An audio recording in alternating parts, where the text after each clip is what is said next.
Je vais profiter pour lancer un appel à tous les Togolais de la diaspora, ceux qui sont aux États-Unis, ceux qui sont au Canada et puis ceux qui sont en Europe. Moi, je suis disponible pour apporter mon expertise. Il faut qu'on recense tous les biens des barons. Je suis parti à la recherche de la fortune cachée du président togolais en Occident. Ce soir, nous allons aborder une question qui touche directement au cœur du combat pour la justice et la libération du Togo. Une question qui dérange, une question qui fait trembler certains cercles de pouvoir. Dans une récente sortie médiatique, le journaliste d'investigation togolais Ferdinand Haïté a fait une déclaration qui fait déjà beaucoup de bruit. Il affirme être prêt à mettre son expertise au service d'une mission bien précise. Recenser et exposer les biens que certains barons togolais auraient acquis à l'étranger avec l'argent du contribuable togolais. Selon lui, de nombreuses résidences auraient été achetées au Canada, mais aussi dans d'autres pays comme les États-Unis, la France ou encore l'Allemagne parfois au nom de leurs enfants, de leurs frères, de leurs sœurs ou de proches, afin de masquer l'origine de ces biens. Face à ces révélations, l'activiste béninois Joël, qui s'est toujours tenu aux côtés du peuple togolais dans son combat pour la liberté et la justice, réagit dans ce live. Il revient sur cette proposition et lance un appel clair à la diaspora togolaise, mener des enquêtes sérieuses pour identifier ses propriétés et exposer la vérité. Si ces accusations se confirment, une question fondamentale se pose. Comment des responsables publics ont-ils pu accumuler autant de richesses à l'étranger pendant que le peuple togolais continue de souffrir? Dans ce live, Joël analyse cette situation, évoque les pistes d'action possibles et appelle à une mobilisation citoyenne au niveau international. Restez donc bien connectés, suivez attentivement cette analyse et surtout partagez ce live autour de vous. Car plus la vérité circule, plus il devient difficile de la cacher. Je vais profiter pour lancer un appel à tous les Togolais de la diaspora, ceux qui sont aux États-Unis, ceux qui sont au Canada et puis ceux qui sont en Europe. Moi, je suis disponible pour apporter mon expertise. Il faut qu'on recense tous les biens des barons. Je n'avais pas... Vous entendez? Il faut qu'on recense tous les biens des barons. Il faut qu'on recense tous les biens des barons. J'en connais plein.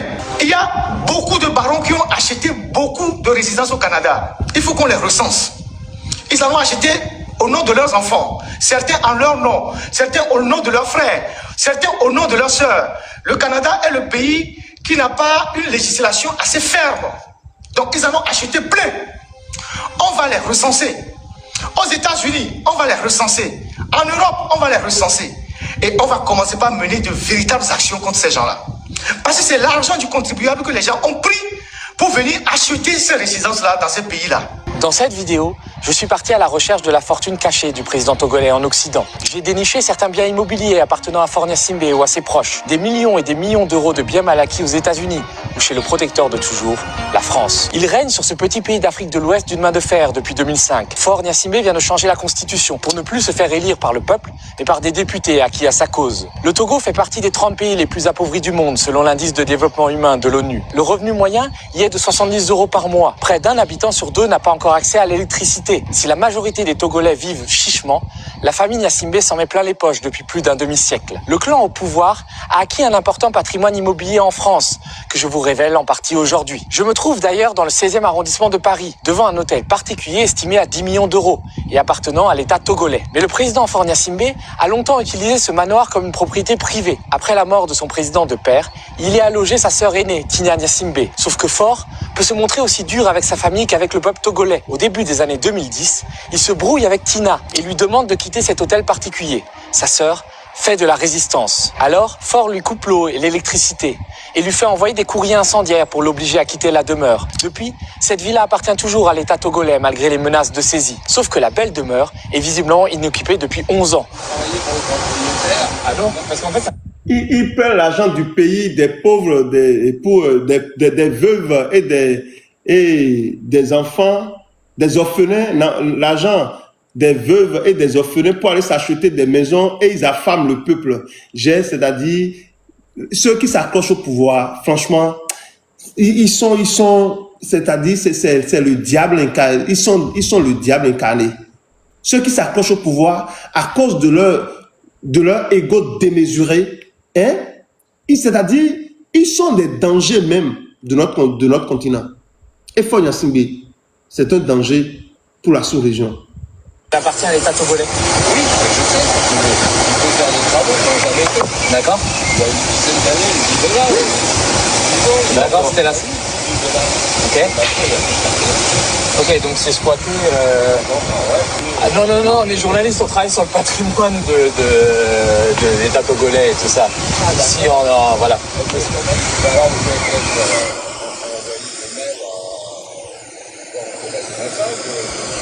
Ah bah ouais, parce qu'en plus ça vaut un petit paquet d'argent, ça va. Oui, 10 millions. Ah oui. 10 millions, enfin là peut-être plus 10 millions, mais... bon, enfin, écoutez, si vous arrivez à dire un mot au moins qui refait un match de tireur, comme ça. D'accord, ben écoutez, on leur... D'accord. Fornia Simbé n'a pas laissé sa sœur à la rue. Il l'a fait déménager dans un autre coin chic d'Île-de-France. Nous sommes ici à Sceaux, vous pouvez voir le château derrière moi. Et à quelques centaines de mètres, il y a une autre propriété qui appartient au clan Gnassingbé, qui avait été acquise par le père et qui a fait l'objet d'un conflit de succession et dans lequel vit aujourd'hui la grande sœur de Fornia Simbé. Alors on est allé voir la maison, elle est dans un état délabré, il y a des carreaux cassés, il y a des tuiles qui tombent. Ce que nous a indiqué le voisinage, c'est que cette maison est visiblement encore habitée par la grande sœur de Fornia Simbé et que les voisins s'adressent à l'ambassade du Togo quand il s'agit de faire des réparations, de régler des problèmes de voisinage. Donc c'est quand même assez impressionnant de voir à quel point ces maisons, avec des prix au mètre carré qui atteignent à Sceaux entre 7 et 10 000 euros, sont laissées à l'abandon. D'ailleurs, c'est pas la seule propriété que possède le clan Gnassingbé en Île-de-France. J'ai eu des informations comme quoi Fornia Simbé en personne possédait une villa dans les Yvelines. On va essayer d'y aller. Alors ici, on est dans une banlieue cossue des Yvelines, tout près d'un golfe. Alors vous avez des haies bien taillées. Et c'est ici que le président Fornia Simbé a acheté une maison en 1998, une villa. Alors le montage est un peu particulier, on l'a découvert. C'était une société luxembourgeoise qui avait d'abord acheté la villa avant de céder des parts quelques mois plus tard. Est-ce que vous remarquez quelque chose, ce qu'il a acheté depuis 1998. Et c'est ça, je dis, ils ont dépensé beaucoup d'argent pour cacher leur propriété. C'est ça la vérité. C'est qu'aujourd'hui, il faut que la diaspora puisse travailler. Il faut travailler véritablement pour faire connaître ces biens mal acquis au peuple togolais. Parce qu'ils ont dépensé des milliards pour cacher ces maisons, ces biens mal acquis. Et vous savez très bien que les gens sont au courant. Seulement, il faut être vraiment sérieux, déterminé pour arriver à trouver ces informations pour les partager. Et je suis totalement d'accord avec la proposition de M. Ferdinand Haïté, qu'il a dit il faut que la diaspora s'organise pour recenser tous les biens des barons, tous les biens mal acquis des Gnassingbé, pour révéler ça au monde. C'est important, il faut le faire. Commencez pas à faire ça, vous allez voir ce qui va se passer. Tout le monde sur les réseaux sociaux va s'arracher. Il faut trouver leurs biens mal acquis, leurs maisons qu'ils ont payées un peu partout, leurs biens, leurs voitures, leurs entreprises fictives là. Il faut les trouver. C'est important. À l'université Paris-Dauphine et qui résidait selon l'acte de vente dans un camp militaire au Togo. Et cette société donc avait cédé les parts à Fornia Simbé, qui avait aussi récupéré un prêt qui avait été accordé par une filiale d'une banque suisse. Les banques suisses étaient connues pour accueillir l'argent du clan Gnassingbé, l'argent qui était détourné et qui appartenait normalement au peuple togolais. Donc on va essayer d'aller voir cette...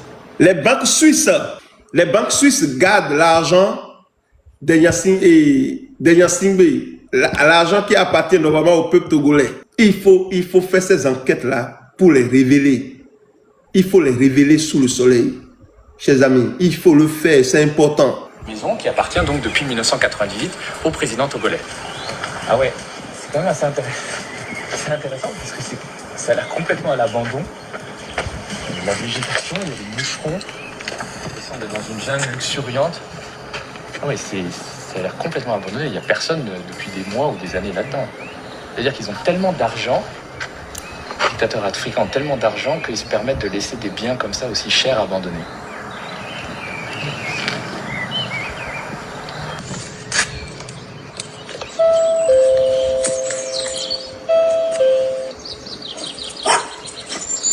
Allez, un chien. Je sais pas si c'est du monde. Bonjour. Bonjour madame. Écoutez, je voulais vous demander, je suis journaliste. Oui. Et j'enquête sur la maison qui est à l'abandon là. Oui. Vous connaissez?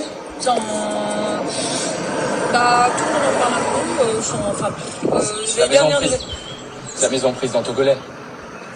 La maison. Ouais, mais c'est comme depuis combien de temps elle a abandonné? Dites-moi. Alors, moi, ça fait 15 ans que je suis là, elle était déjà abandonnée depuis D'accord. longtemps. Donc, on est là depuis au moins plus de 20 ans. Ok. Jamais personne. Bon, c'est Jamais intéressant. personne. Parce qu'elle voit un petit paquet. Oui, mais dont j'ai appris, mais alors, je sais pas si sûr, c'était que c'était un couple qui était en instance de divorce. Oui. Et puis bon, ils ont ça comme à nouveau, vous avez une baguette de pain. Ce sont de véritables maisons fantômes que nous avons découvertes. Fort Gnassingbé a tellement de biens immobiliers qu'il peut se permettre d'en laisser certains à l'abandon. Il a visiblement tellement d'argent qu'il ne sait plus par quelle fenêtre le jeter. Lors de ses récents séjours à Paris, le président togolais n'a pas seulement claqué la bise à Emmanuel Macron. Il a logé dans les beaux quartiers de la capitale et a dépensé des fortunes chez un tailleur de l'avenue Bosquet, dans le 7e arrondissement. En raison de sa relation privilégiée avec la France, Fort Gnassingbé n'a jamais été inquiété et aucun de ses biens mal acquis n'a jamais été menacé. La famille Gnassingbé n'est d'ailleurs pas la seule à s'offrir des demeures cossues en Occident. Les plus proches collaborateurs du président togolais ne sont pas en reste. Il faut qu'on trouve les moyens pour faire ce travail-là. Moi, je ne serai pas 100% disponible, mais je mettrai mes informations, mon expertise à disposition. Par exemple, en France, on peut avoir accès au cadastre. C'est autorisé. Et on peut savoir qui a quoi. Et où. Ils ont restreint le live. Aux États-Unis, pareil. Au Canada, on peut l'avoir aussi. Il suffit qu'on s'organise pour... Et c'est l'argent du contribuable. C'est avec ça qu'ils ont acheté toutes ces résidences un peu partout. Car il n'a plus de contrôle non il faut qu'on cesse de bavarder sur les réseaux sociaux. Il faut qu'on agisse. Et pour agir, il faut qu'on s'organise. Donc, les gens qui sont au Canada, organisez-vous. Les gens qui sont aux États-Unis, organisez-vous. Les gens qui sont en Europe, il faut qu'on s'organise. Moi, je peux donner des pistes parce que j'ai des trucs. Comme ça, ils vont comprendre. À Kadazi, oui, en Turquie, il y en a. À Dubaï, il y en a. Il y en a. Donc, à Kadazi, il y a une résidence, il a un appartement à Marseille. Il a un appartement à Marseille. Vous, les jeunes du Nil qui bavardez sur les réseaux sociaux, vous avez quoi? Vous avez quoi? Rien. Des supérieurs qui sont à la retraite, colonels, généraux. Vous êtes combien à avoir des appartements en France? Vous n'en avez pas. Même vos maisons à Lomé, vous avez de la peine à les entretenir. Mais les officiers qui sont dans la minorité de forts, ils ont le droit à tout. Ils peuvent s'acheter tout. Ils ne vont jamais à la retraite. Ils sont préfets à vie. Même quand ils partent, on les ramène. Donc, il faut qu'on commence par mener une véritable croisade contre les biens mal acquis. Moi, avec ma petite expertise de journaliste d'investigation, je mettrai ça à disposition. J'ai pas mal d'adresses. Et puis, on verra ce qu'il faut faire. Ce message, à la fois direct et accusateur, s'attaque à la corruption et à l'enrichissement illicite de certaines figures influentes du Togo, appelant les Togolais vivant à l'étranger, en particulier aux États-Unis, au Canada et en Europe, à cesser de se limiter aux discussions en ligne pour engager une action concrète. Cette croisade contre les biens mal acquis pourrait marquer un tournant dans la lutte contre la malversation financière et l'impunité dans le pays. Il faut qu'on commence par mener une véritable croisade contre les biens mal acquis. Vous savez, on a besoin, il faut la disponibilité, hein. Franchement, il faut être disponible. Il faut être vraiment disponible pour faire ce combat, hein, chers amis. Mais, chers amis, tout le peuple togolais est la descendance de Sylvanus Oneppio. Cessez de dire ce genre de choses. Je ne sais pas ceux qui sont partis raconter ces choses-là, mais vous m'excusez. Mais nous parlons on veut la démocratie. Le peuple togolais, il faut donner le pouvoir au peuple togolais de choisir ses dirigeants. À chaque négociation, vous devez être focus. Non, nous ne voulons pas renverser la dictature pour installer une autre dictature. Non. La souveraineté appartient au peuple togolais. Nous sommes venus ici pour vous dire d'aider ce peuple à sortir de la dictature, de l'oppression. Permettez à ce peuple de choisir ses dirigeants. Le Togolais du Nord, le Togolais du Sud, de l'Est, de l'Ouest, du Centre, qui veut être président de la République, va présenter un projet de société au peuple. Et le peuple va voter et choisir ses dirigeants. C'est ce qu'il faut dire. Comment vous pouvez aller en France dire, oui, Fort Gnassingbé va quitter le pouvoir et c'est un descendant tel qui va prendre. Mais non, les gens ne vont pas vous prendre au sérieux. Personne ne vous prendra au sérieux. Comment on peut dire on veut quitter une dictature pour une autre? Ça n'a aucun sens. Nous, notre combat, c'est un combat pour la démocratie. Le peuple est souverain. C'est au peuple de dire, oui, je veux que c'est Madame Marguerite Nyankade qui va nous diriger. Je veux que c'est Madame One Love qui sera président. Je veux que c'est Gattuso. C'est au peuple togolais de décider. Ce n'est pas un groupe d'individus de choisir qui va diriger le Togo. Quel que soit votre combat, quel que soit tous vos sacrifices, vous devez accepter cette vérité ultime. Il faut que ça soit gravé dans les têtes. Vous avez au Madagascar, ils sont en train de fermer les réseaux sociaux. Les militaires, là. C'est comme ça les gens voient rapidement la victoire du peuple. Hein. Ils sont en train de fermer les réseaux sociaux. Est-ce que c'est la même chose que nous voulons? Mais non. Nous voulons des gens qui viendront vers le peuple pour leur présenter un projet de société. Est-ce que Faure Gnassingbé a un projet de société? Mais non. Il a hérité du pouvoir. Des gens qui vont dire aux Togolais, je vais faire ceci, je vais faire cela. Et là, sur cette base, le peuple va choisir. Nous ne voulons pas, moi, quand on m'a dit ça, j'ai tellement ri. J'ai ri non, hein? Monsieur Gattuso, bonsoir à vous. Heureux de vous retrouver. Ah. Au Gabon aussi, merci beaucoup à vous. Bonsoir, cher ami Joël. Bonsoir. Heureux de vous retrouver également. Ça fait quelques temps que bon, je ne suis pas arrivé chez vous. Je me suis éclipsé un peu à cause de quelques petits soucis professionnels. Donc, bon, mais ça va. C'est au début quand on a commencé à parler du Togo ici, au début, en juin, juillet, sûrement les Togolais ne vous connaissaient pas beaucoup. Et on s'accordait sur une chose, que on ne veut pas de coup d'état militaire au Togo, on veut une révolution populaire. Et on savait pourquoi on disait ça, qu'on ne veut pas un coup d'état militaire au Togo. Moi, j'ai dit, on a été dirigé depuis 1963 par des militaires jusqu'à aujourd'hui. Et on a vu le résultat que ça a produit. Le régime qu'on a au Togo aujourd'hui, c'est un régime militaire mais à façade civile. C'est-à-dire c'est les militaires qui dirigent le Togo. Regardez à peu près, même les ambassadeurs dans beaucoup de pays, c'est des militaires. Regardez à peu près, même... Un militaire a fait quoi, hein, dans une ambassade? Prenons l'exemple, par exemple, de l'ambassade de France. L'ambassadeur, l'ancien, était Majulba. C'est un colonel de l'armée togolaise. Il est maintenant qui? Il occupe quoi comme poste au Togo? Ministre de la Sécurité. Et quand il a été remplacé par qui? Urokura Gadazi, un colonel également de l'armée togolaise. Donc on va me dire que dans le régime togolais là-bas, il n'y a pas de gens compétents, donc le corps des administrateurs civils. Parce que c'est qu'il y a une école d'administration au Togo. Donc on va me dire qu'il n'y a pas de gens compétents pour être des diplomates donc dans les ambassades étrangères. Non.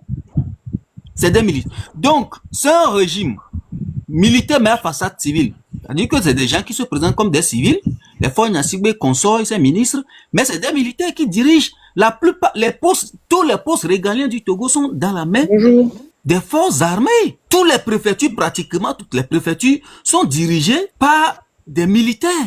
Et donc, exactement, les préfets sont des, c'est ce que je viens de dire, Namdiog.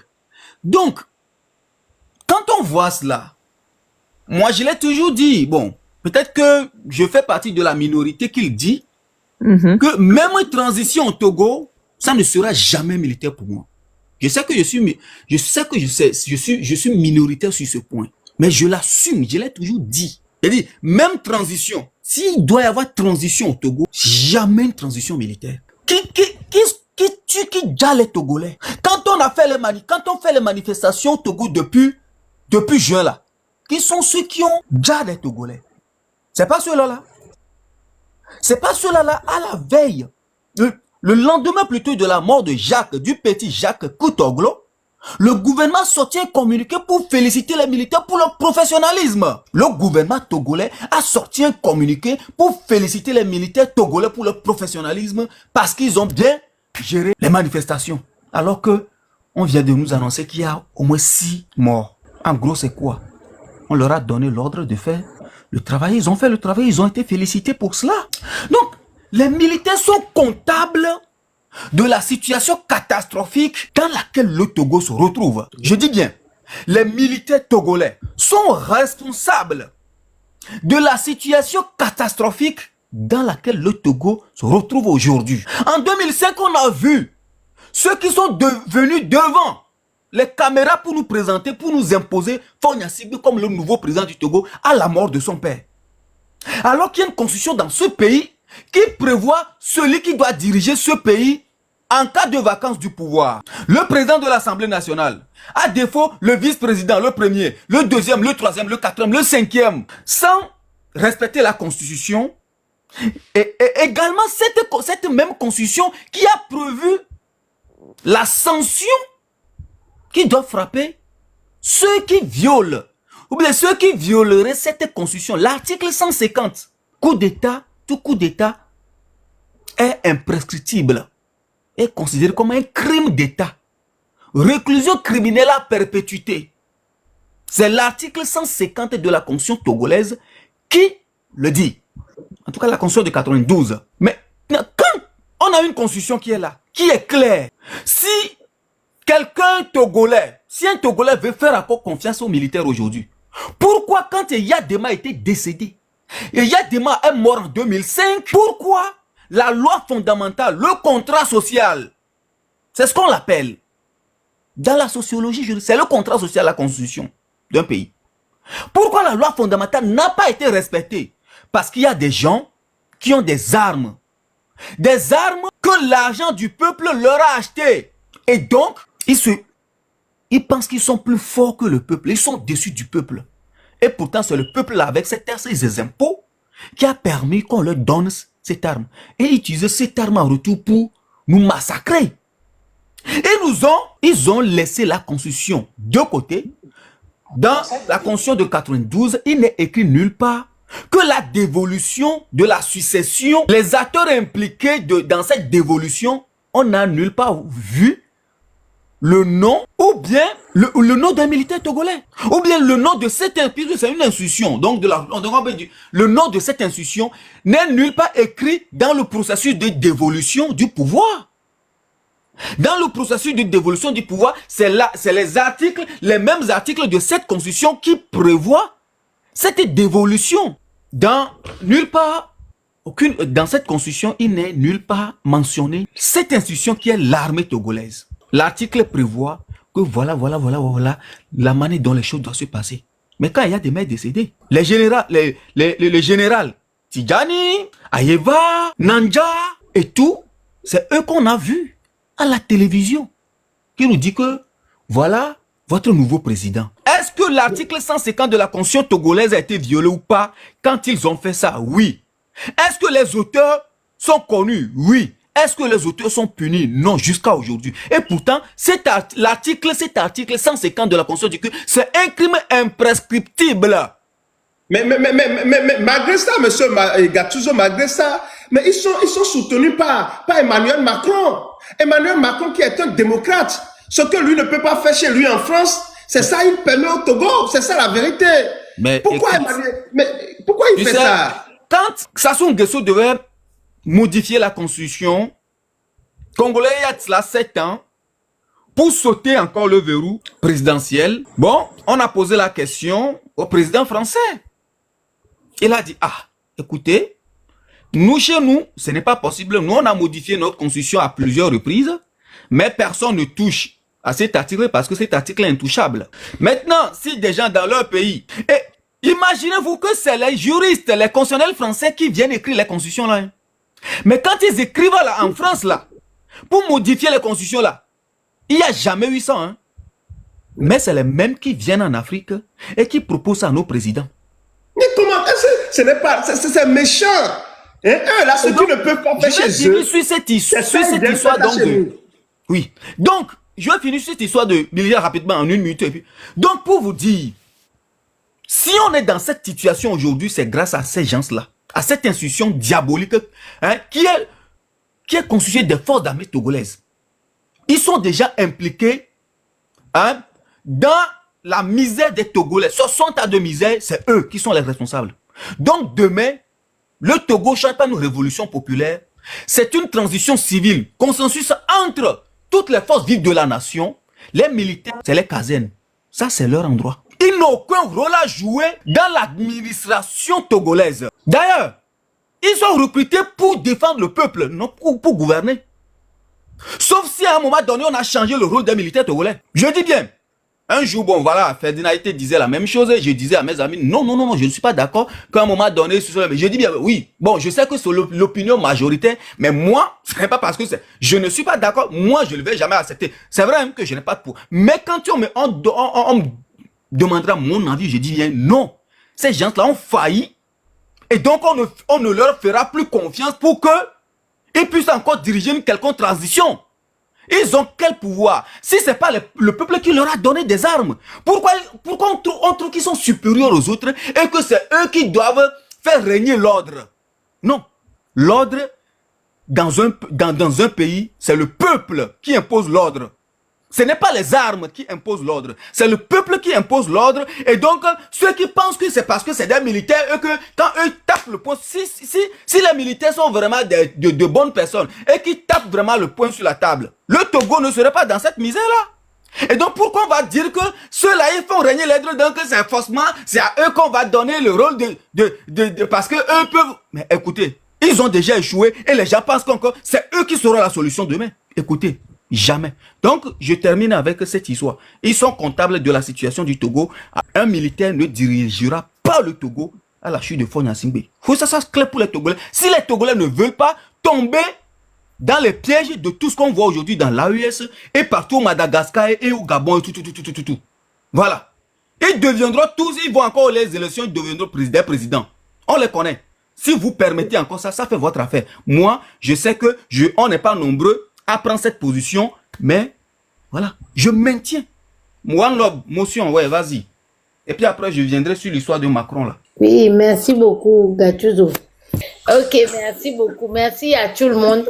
Je suis d'accord avec Gattuso parce que, Joël, je suis désolée, mais je suis désolée, j'ai pas accepté que le monsieur là vienne au pouvoir. Moi, j'étais pas au Togo lorsqu'il était venu. J'ai catégoriquement refusé de lire. Je sais que c'est maladroit de ma part ou bien malhonnête de ne pas lire sa constitution. Mais c'est la désobéissance civile. Je n'accepte pas cette constitution-là et je ne vais pas la lire. Même si on m'égorge, je ne vais pas la lire. Parce que je ne l'accepte pas. On a 92 en place jusqu'à ce que la population décide autrement. Donc, je ne vais jamais lire cette constitution qui n'a pas lieu, lieu d'être, qui n'est pas légitime. Je ne vais jamais lire ça. Ok, ça c'est ma décision personnelle. C'est pour ça que peut-être je ne sais pas ce qui est dedans ou ce qui est parce que je ne vais pas lire une constitution de quelqu'un qui n'a pas été élu légitimement. Ok. Moi aussi, je suis d'accord que un militaire est élu pour protéger la population, pour aller en guerre, pour protéger. Donc, c'est des gens qui ne sont pas formés pour diriger un pays. Donc, lorsque vous le mettez au pouvoir, déjà par rapport au Togo, on voit la barbarie de l'armée, la barbarie des soldats dans les rues et partout. Donc, si on les met à la tête du pouvoir, on risque d'avoir des problèmes parce que peut-être ils risquent de ne pas partir ou de semer des désordres ou de la zizanie qu'on ne peut pas régler après. Donc, vaut mieux mettre un homme neutre ou bien quelqu'un, un civil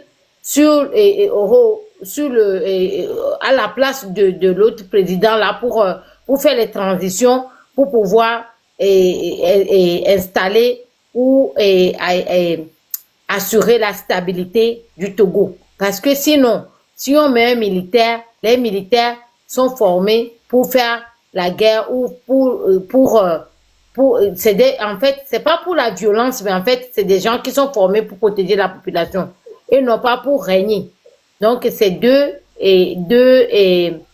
comment je vais dire, deux statuts différents. Donc, il faut pas qu'on mélange les situations. Moi, je suis pas pour que l'armée prenne le devant, et même pour la transition et tout ça là, parce que ça risque de mal tourner et on va devenir comme peut-être le Rwanda, où il y a beaucoup de pays qu'on peut citer. Donc, pour éviter ça là, et faisons tout pour avoir une révolution populaire, pour chasser Faure Gnassingbé du pouvoir.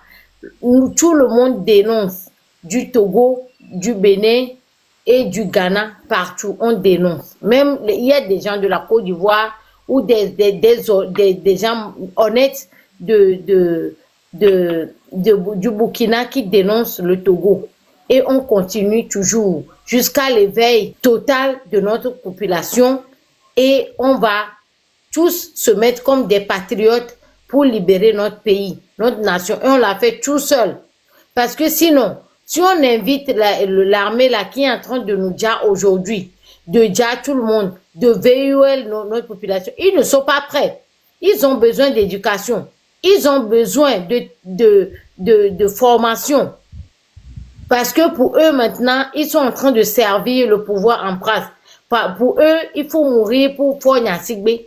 Donc, ils n'ont pas encore compris que l'heure a sonné de libérer la population. Donc, si on les met au pouvoir, c'est comme on remet encore un autre Faure Gnassingbé au pouvoir. Donc, faisons tout pour pouvoir sensibiliser notre peuple, pour que tout le monde se réveille. On sait que maintenant, moi je suis fière lorsque je vais. Avant, il y a beaucoup de personnes qui ne parlaient pas. Mais maintenant, lorsque vous allez sur les réseaux sociaux, même sur TikTok, même nos grands-mères, ça veut dire que tout ce qu'on est en train de faire ici, et ça sème le fruit. Donc on continue toujours, pas dénoncer. Et un jour, vous allez voir la population togolaise, même sans nos paroles, vont se soulever massivement pour enlever Faure Gnassingbé du pouvoir. Continuons, ne perdons pas espoir. Merci beaucoup à vous. Merci beaucoup. La route est longue, mais le jour vient. La nuit est longue, mais le jour vient. Comme l'a dit Sylvanus Olympio. Merci beaucoup. Merci beaucoup à vous, Madame Wallo. Vous savez, chers amis, par rapport à l'article qui parle des biens mal acquis de la famille Gnassingbé, je crois que ce journaliste, par exemple, je ne le connais pas, mais je crois qu'il est dans cette histoire depuis Thomas Détrich, ou bien comment on l'a vu, journaliste. Je crois qu'en France, on a des journalistes comme ça, des journalistes de Radio France Internationale, de France 24, tout ça, que la diaspora, ceux qui sont en France peuvent essayer de les approcher pour demander leur aide par rapport à la situation togolaise. Ce qui est important, c'est de tout faire pour que le Togo puisse se retrouver dans l'actualité mondiale. Que les gens commencent par parler de ce pays-là sur le plan mondial. Que tout le monde commence par dire qu'est-ce qui se passe au Togo dans ce pays-là. Vous savez, la dictature est là depuis 60 ans et ce n'est pas pour rien. Ce n'est pas pour rien, c'est parce que quelque part, ce que on doit faire, ou bien l'heure n'avait pas encore sonné, mais aujourd'hui, l'heure a sonné. Et chacun de nous, chaque Togolais, doit faire ce qu'il faut. Et ce qui permet vraiment les révolutions, c'est de montrer le pillage, c'est de montrer l'oppression, la dictature, c'est-à-dire ce que ce régime est en train de faire depuis plus de 150 ans. Ces affaires, voyez-vous, les maisons qu'ils ont achetées un peu partout, il faut documenter ça. C'est difficile parce qu'ils mettent beaucoup de moyens pour pouvoir empêcher les gens d'avoir accès à ces informations. Toutes les maisons des Gnassingbé, en Suisse, à Lausanne, au Japon, en Chine, aux États-Unis, il faut les documenter. Leur compte bancaire, comment faire pour avoir ces genres d'informations? Il faut le faire pour que on puisse avoir de la matière pour dénoncer. Il faut travailler pour que cette enquête puisse aboutir. Ceux qui sont en France, la diaspora doit travailler pour que cette enquête puisse aboutir. Monsieur Mbadjoua, bonsoir à vous. Merci de nous rejoindre. Merci beaucoup, Joël. Ça fait longtemps. Ouais. J'espère que vous allez bien. Toujours au top. Vraiment, merci pour le travail. J'ai fait un coucou à One Love, à Gattuso et tous ceux qui sont connectés. Je vous ai pris de court, mais je sais de quoi on est en train de parler. Ouais. Et je pense qu'il faut vraiment que au Togo, nous avons tout essayé. On a tout essayé. Et la dictature militaro-clanique ne cède pas le plancher. Je dis toujours aux gens que au Togo, les gens pensent qu'on n'a jamais essayé la révolution. On a essayé la révolution, on a essayé plusieurs fois. Même au Togo, il a été expérimenté une révolution armée. Rappelez-vous de 78 et 86, même 91, 94 et 95. L'histoire nous rappelle que les Togolais ont donné vraiment de leur sang. Ils se sont vraiment engagés. Et même plus récemment, vous avez vu en 2017-2018 et même 2011-2012, pour dire quelque part que nous avons tout essayé. Je ne serai pas comme mon frère Gattuso. Moi, je suis ouvert à tout ce qui peut amener à ce que ces gens-là quittent. Parce que si aujourd'hui, nous voulons parler de la minorité, il y a la minorité aussi dans l'armée. Il ne faut pas l'oublier. Il y a beaucoup qui sont dedans, qui sont embarqués, et c'est une petite cellule là qui s'accapare de tout, comme Ford lui-même l'a reconnu en 2010 ou en 2011. Vous voyez? Donc cette petite minorité là est une cellule qui est vraiment à l'aise et à l'ombre du besoin, qu'ils ne voudraient pas quitter ces prestiges là qu'ils ont partout. Mais à côté, la grande majorité, aussi dans l'armée comme dans la population, coupée dans la grande misère. Donc, écarter de facto tout appui qui viendrait de la force ne serait pas aussi bon. Je donne juste l'exemple de... Attendez, monsieur Mba. Ce n'est pas ce que monsieur Gattuso dit. Hein. Il ne refuse pas l'aide, l'appui des militaires pour établir l'ordre constitutionnel.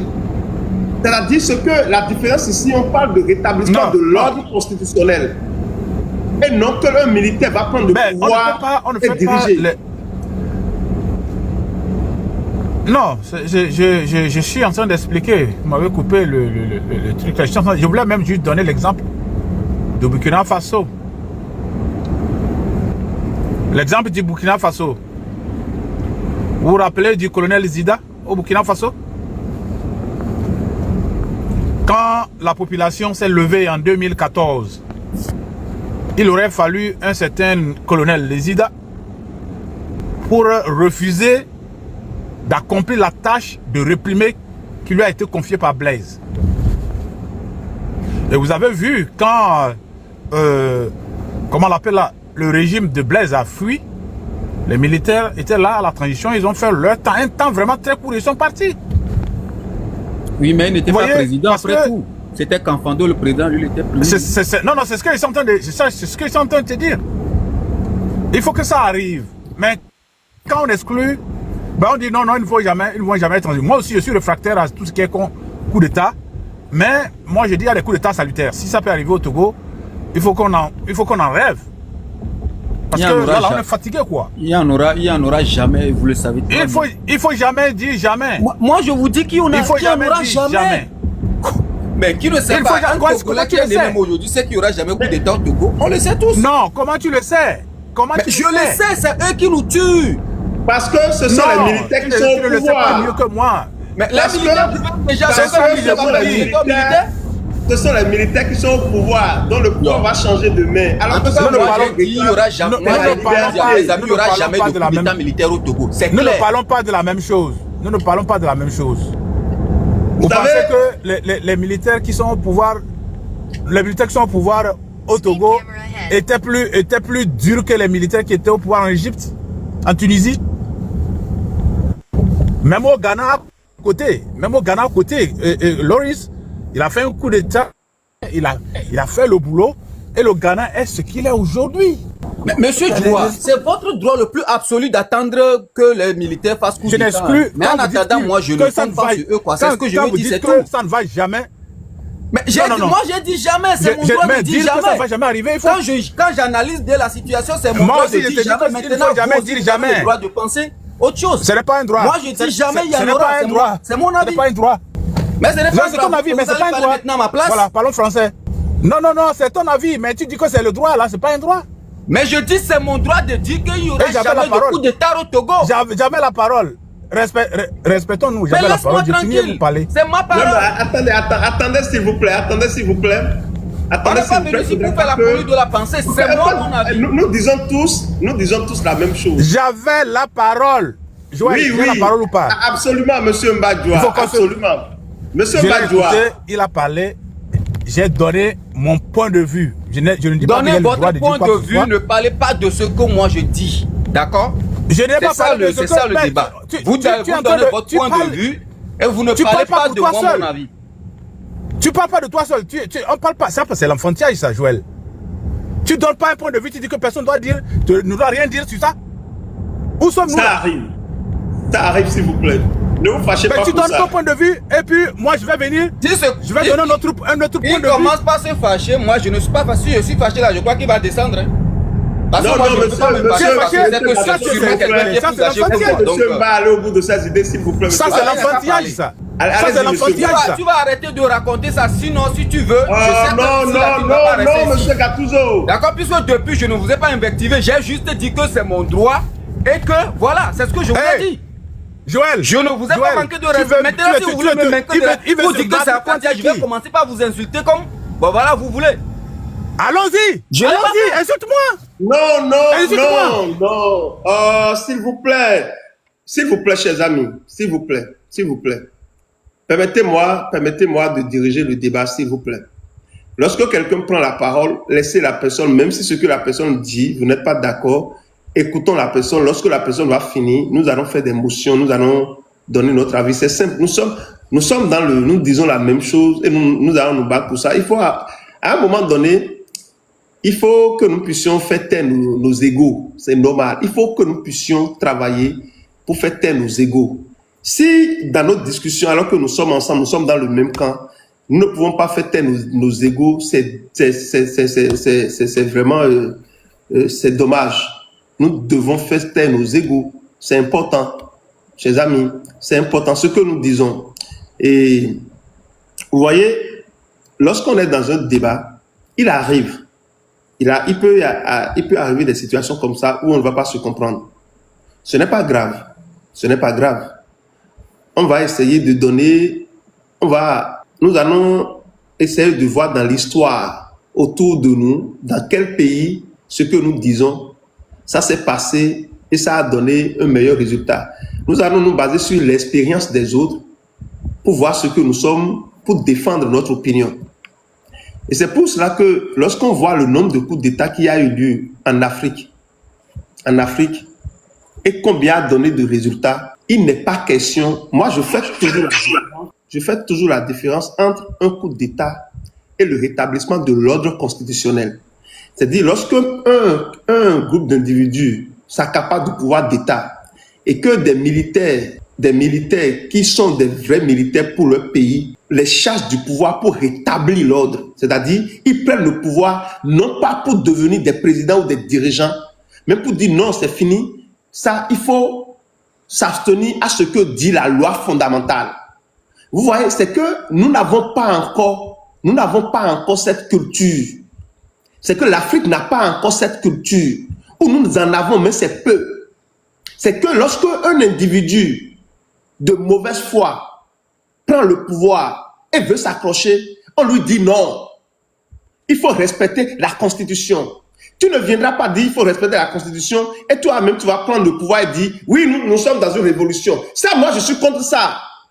C'est ça, je suis contre ces gens de bêtises.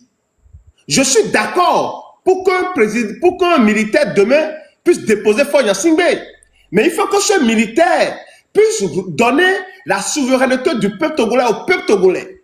Il faut que ce militaire puisse permettre au peuple togolais de choisir ses dirigeants et de mener une politique démocratique.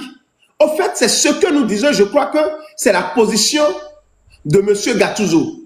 Et je crois que, au fond, c'est ce que M. Mbadjoua également est en train de défendre. Parce que personne ne serait, si nous disons que oui, il faut seulement il faut changer il faut Yasimbe et donner le pouvoir, mais ils peuvent s'arranger entre eux. Ils peuvent s'arranger entre eux, le pays, le Togo va continuer à végéter dans la misère. Mais nous ne voulons pas ça. Nous voulons un changement positif. Je ne lutte pas pour n'importe quel changement. Moi, je dis non. C'est pour ça que quand les gens parlent souvent, moi, je dis attention, mon combat est différent. Mon combat est différent. Je ne lutte pas pour n'importe quel changement. Non, non. Je lutte pour un changement positif. Je lutte pour la fin de l'oppression. Je lutte pour la fin de la dictature. Je lutte pour la fin de la corruption. Je lutte pour la fin du pillage. Je ne lutte pas pour que le pouvoir puisse changer demain. Non, moi, je ne fais pas cette lutte. Je ne suis pas dans ça. Je lutte pour la fin de toutes ces bêtises-là. À partir de ce moment, si vous faites cette lutte, vous devez savoir que ce n'est que la démocratie, la vraie, qui peut nous permettre d'atteindre cet objectif. Un pays dans lequel on peut dénoncer le pillage, on peut dénoncer la corruption dans le respect des textes et des lois de la République. Monsieur Mbadjoua, allez-y s'il vous plaît. Allez-y s'il vous plaît. Oui, merci beaucoup. Je vais d'abord faire cette mise au point pour dire que ceux qui pensent que insulter, c'est ça qui va nous permettre de nous libérer. On serait déjà libéré avec ce que nous sommes en train de démontrer aux yeux du monde. Parce que quand on fait un échange sur un panel comme celui-là, les gens nous écoutent en bas. Hein. C'est argument contre argument, pas insulte contre insulte. Vous ne me verrez jamais monter sur des plateformes. Hein. Parce que ça ressemble vraiment à quelque chose d'autre. Et comme tu l'as expliqué, ce que moi j'ai dit, Joël, je pense que tu me connais un peu. Très bien. Je n'aime pas les coups d'État. Et j'ai dit, je préfère les coups d'État salutaires. Quand on parle d'exemple, ATT, quand ATT a déposé Moussa Traoré, le Mali, ils étaient très contents. Il a déposé Moussa Traoré, il est parti. C'est le peuple qui l'a rappelé. Il est revenu candidat après, comme civil, pas comme militaire. Et j'étais en train de donner l'exemple de Isaac Zigda au Burkina, qui a permis à ce que quand même le bain de sang qui se préparait dans la révolution ne puisse pas arriver. Aujourd'hui, il est au Canada et il a quand même été à l'origine de la fin de cette dictature de Blaise Compaoré. Si Zida n'avait pas tourné le dos à la population qui avançait dans la révolution, Blaise devait être encore président. Donc, c'est pourquoi moi, je m'inscris dans ce sens-là que, ayant déjà tout essayé, j'ai cité beaucoup de choses, on a essayé beaucoup de révolutions, beaucoup de, même armées, hein. Et maintenant, si on peut, voilà le peuple qui, aujourd'hui, dort. Si un de ces 4 matins, quelqu'un prend ses responsabilités, vous pensez que le peuple ne peut pas se lever? Et bien sûr, contrairement à ce que nous pensons, ça peut arriver partout. Hein. Oui. Ça peut arriver partout parce que le feu est dans la bergerie. Et tout le monde souffre. C'est ça que j'ai démontré. Tout le monde souffre. Même dans l'armée, ils souffrent aussi. Mais notre libérateur ne peut pas être au ciel. Il est parmi les êtres humains. C'est pourquoi moi je mets un espoir, et c'est ça qui est mon espoir, hein, que si demain on se lève, les gens ne vont plus venir massacrer le peuple, il y aura quand même quelqu'un qui fera comme Zida au Burkina, ou même ATT au Mali, et qui prendra ses responsabilités pour dire, je ne vais plus tuer mon peuple, je me mets du côté du peuple. Et là, ce serait le renouveau du Togo, parce que là où ils sont là, ils ont tous les leviers pour rester au pouvoir et ils se battent pour ça. Mais de l'autre côté là, Il faut que nous aussi on se batte en mettant toutes les cartes sur table. En n'excluant pas que, ben voilà, on peut faire front avec certains qui ont aussi les moyens. Et puis maintenant, demain, pouvoir s'asseoir sur la même table. Mais ce qui est sûr, on a besoin de la démocratie. C'est la meilleure des choses qui puisse arriver à n'importe quel pays. Et j'ai donné aussi l'exemple du Ghana. Monsieur Magloire, Loris nous a montré que... Oui. Sur ce, s'il vous plaît, sur ce, hein, Oui. vous savez très bien que il n'y a pas une dictature qui s'enracine en Afrique. Si cette dictature où des puissances militaires, la France, la Russie, les États-Unis, la Chine, et j'en passe. Mais quelle est notre solution aujourd'hui? Quelle solution vous proposez pour que nous puissions obliger, par exemple, la France à lâcher ou les je peux répondre à cette question-là. Quelle est votre situation? Quelle est votre proposition? Je peux répondre à cette question-là. Je peux répondre à cette question-là le plus rapidement et facilement possible. Oui, allez-y. Vous savez, quand vous regardez la face de fort aujourd'hui, il fait du semblant parce que aujourd'hui il est avec la Russie, demain il est avec la France, après demain il est avec la Chine. Ça démontre qu'il se cherche. Et c'est à nous de trouver les brèches pour pouvoir le couper quelque part. On n'a pas besoin d'aller partout, hein. Mais comme lui, il court partout, il cherche à s'enraciner. Il cherche la protection. Il cherche à avoir quand même l'appui de toutes les puissances pour pouvoir vraiment s'asseoir sur nous. Mais quand il le fait, ça veut dire que lui-même, il n'est pas sûr de lui-même. Est-ce que vous voyez? Donc c'est en ce sens-là que nous devons travailler à avoir au moins, si vous voulez, une stratégie qui va nous permettre de le couper quelque part. Je m'explique. Comme aujourd'hui, il se retourne, il s'assoit. Il y a une semaine, hein, le ministre de la Défense russe était au Togo. Donc oui, comme il s'approche un peu plus de la Russie, ce serait une occasion que nous trouvions d'autres qui sont contre la Russie pour qu'on puisse l'abandonner. Donc c'est possible. Et j'ai écouté quand tu as dit la diaspora, nous avons vraiment quelque chose un rôle à jouer. Il faudrait que nous interférons dans ce qui le coûte plus cher, ces relations à l'extérieur. Ces relations à l'extérieur. Voilà, donc je pense que c'est possible. Pour moi, en le voyant courir de gauche à droite, il s'approche de qui peut l'aider. Nous pouvons aussi trouver une brèche pour le couper l'herbe sous les pieds. De la façon dont il court là. Nous pouvons aussi avoir les pieds aussi pour courir comme lui et le mettre. Je parle en parabole pour que vous puissiez comprendre que c'est possible. Ouais. Que ce qu'il entend de faire, que nous puissions aussi arriver avec les relations. Vous voyez, il y a beaucoup de choses qui se passent aujourd'hui et l'Union européenne l'a sanctionné la dernière fois pour un manque de démocratie, la répression de son peuple et la sortie d'Aziz Zougouman est un plus parce qu'il est en train de faire vraiment le tour de toutes les délégations de l'Union européenne, de toutes les chaînes, les médias, c'est un plus. Je pense que nous avons quand même la possibilité de trouver une faille pour l'amener à perdre son prestige, à perdre le poids qu'il avait si nous mettons réellement au travail. Le problème, c'est que nous ne travaillons pas. Surtout, on parle trop et on gesticule trop et on ne travaille pas. On ne doit pas dire tout. Oh, peut-être ce qui va arriver de bien, ça s'annonce dans le silence. Merci beaucoup à vous, voilà Johnson. Je voulais dire. Il y a une stratégie aussi parce que, vous savez, la France est un pays démocratique. C'est ce qui est bien avec la démocratie. La France, c'est la démocratie. Et si nous pouvons nous rapprocher des élus français, des journalistes, pour demander leur aide, et que ces gens-là vont commencer par, c'est-à-dire, bousculer leur président, leur gouvernement, pour dire, mais vous apportez du soutien, vous soutenez Faure Gnassingbé, alors que Faure Gnassingbé, c'est un dictateur, c'est lui qui va kidnapper Grace Koumaï, et les gens vont violer les femmes, et c'est-à-dire, il faut faire sortir leur cul dehors. Et on sait que les entreprises, mais les maisons qu'ils achètent, ils achètent ça au nom de leurs entreprises fictives là. Donc si on peut également travailler en sourdine, les lobbies là, pour connaître leurs biens à l'extérieur. Mais il faut qu'on puisse connaître ça.